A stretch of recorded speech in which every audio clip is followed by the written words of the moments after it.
Yan, hello po sa ating lahat, Team EDC. So, another reaction video. So, naintriga po ako dito, sa kasamahan ko. Hello po ate. So, Kalingap Angels 27, supportahan po natin ang kanyang channel.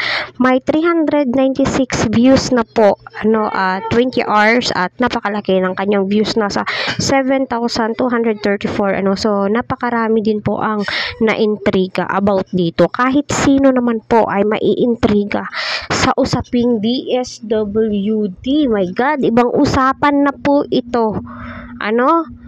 Unang-una, alam po ng magulang ni Beyonce ang love team na ito. May basbas po yan, pinaalam po yan nila Kalingap Prab ni Edu. Bakit po ipapa-DSWD? Wala namang pong ginawa itong si Edu at tsaka sa salitang lampungan, wala po yan. Ito nga pong si Kalingap Angels ay nagbabase po si ate sa comments po. So marami din po akong nababasa po sa mga reaction video ko. Naglalampungan daw po. Wala pong lampungan na nagaganap So mga basher lamang po yan Kaya suportahan po natin si Kalingap Angels 27. Isa po siyang fans ng EDC So i-forward po natin ng konti kasi intro po to Sige, panoorin po.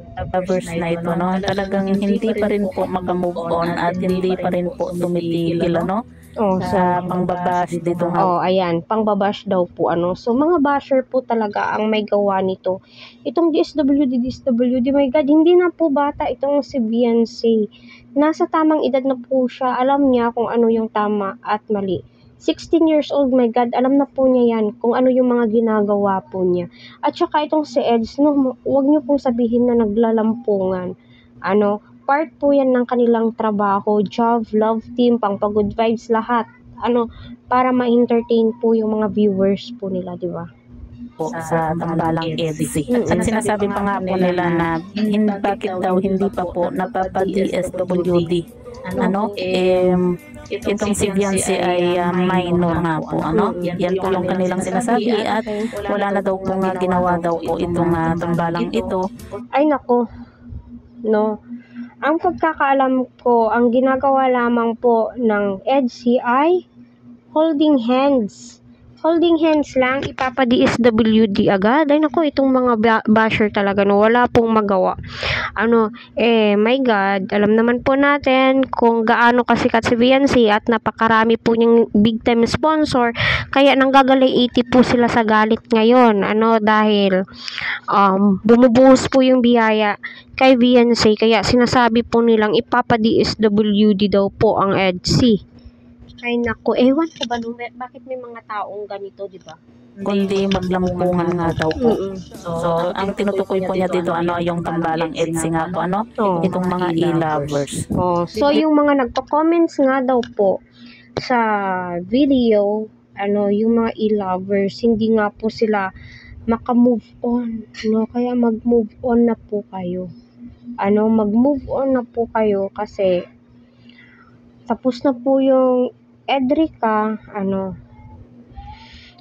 EDC na po ngayon.